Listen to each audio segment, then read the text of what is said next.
Good, how are you? Great, appreciate y'all being around. Fire away, let's go. I don't have an opening statement, mate. Andy, James just told us you could see 8 offensive linemen involved by design in the season opener. What goes into kind of tailoring that with your offensive line coach, and what's your confidence level in the depth to kind of add that stability? Yeah, I think I've talked before, maybe early in my first press conference, of just that the development of them has been very obvious as a group. Credit to Coach Trout, Coach Leonard, Coach Q, and Sticks to do that, because to his point, if you were to say who's lineman number 4, 5, 6, 7, and 8, you know, there'd be some questions about trying to figure it out. So that's good that there's a lot of healthy competition there. How it looks, you know, I think that's a position where when you have depth, that really shows up through the course of a season. And so to intentionally get guys into the game, either, you know, rotating in, you know, by series or whatever it might be, to make sure that they're getting playing time and that you have a chance to continue to evaluate them as the season's going on. But then they're also getting playing time for when they do need to play a significant amount, that they're ready to go. Andy, how would you describe the state of the offense to this point, and how have they adapted to a lot of the new stuff? Yeah, that's a good question. The state of the offense. I wish I had some sort of presidential writer, you know what I mean? Half would boo and half would cheer, you know what I mean? One of those kind of things. I've been pleased, and I've commented before about how I just care that our guys are getting better every day, and that is evident. We are definitely a better football team from the very first practice I was part of this spring to now. In every one of those, we've had growth. They're never going to be perfect. I think that it's very natural for us as coaches to be critical and never be satisfied. I think that's why we're sitting in the chairs that we do. And so I don't know that we're ever going to leave a game or a practice and be like, gosh, that was perfect. But I am pleased because the mistakes that we make, we're correcting. Everyone is coachable and willing to grow. Andy. Hey, Bo, thanks for just taking the crowd, man. See Bo's here. You guys ever go? Good-looking Bo's here. Okay, anyway, go ahead. Right. Andy, in the past game last year, in terms of protecting the ball, they probably would have got an A+, right? Mm-hmm. But in pushing the ball aggressively down the field, maybe less so. So how and why do you change that while keeping the ball protection as a priority? Yeah. So what you're talking about is how do you mitigate risk and still be explosive, right? You know what I mean? Well, it goes with design. It goes with some intentions about what explosive plays look like and are.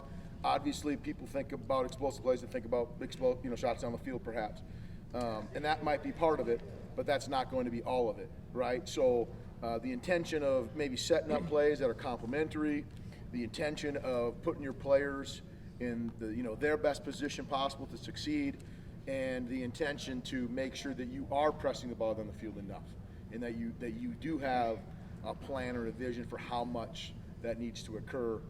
Now, obviously, if people are just playing way back, you can't just rip it down the field aimlessly, but to have things that are complementary, to have those opportunities to do it. Andy, you had mentioned, I think it was during your opening press conference this year of the fall camp, about mastering one position on the offensive line, but also still getting work at a different one.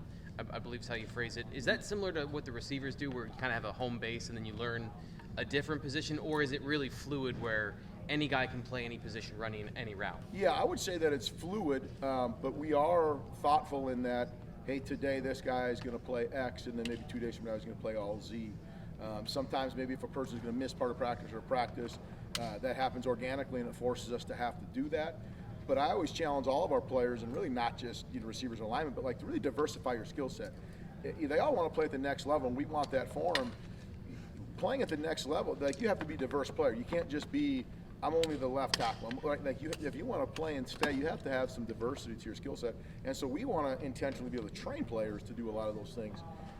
We talked about the O-line before, so sometimes it's about moving that around a little bit. We've talked about the receivers, the backs doing things beyond just taking handoffs.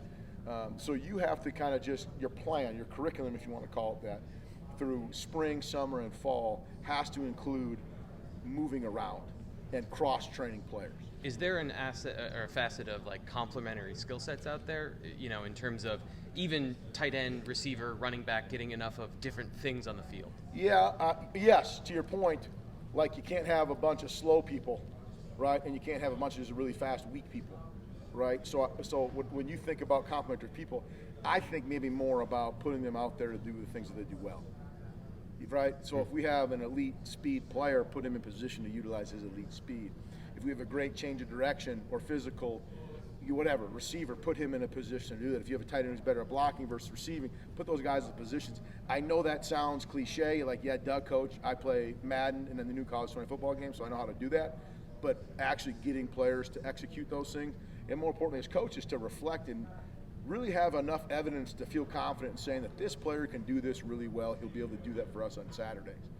And feel confident the others, so don't put him to do these positions because I don't know if he's going to consistently be able to do it. Like that's hard. Like you have to be awake and you have to be cognizant of those reps when you see him in practice. Andy, James talked about. Well, it's a fight. What do we want to do? Okay. What are kind of those explosive play metrics that you go by? I know some coaches go 16 yards, some do it a little bit differently. What are your kind of Coach here has always adopted the runs of 12 and passes of 15. I think you look at other statistical analytical companies and they're going to tell you gains of 20. Things like that. So we do, 12 run, 15 pass is pretty, universal. A lot of people use that, but any play over 20 is pretty good.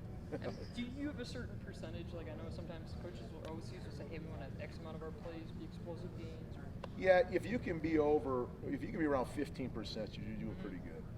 You know what I mean? If you're 15% of your offensive snaps are pretty good. Yeah, that would be that's a good number. That's kind of a goal that you have.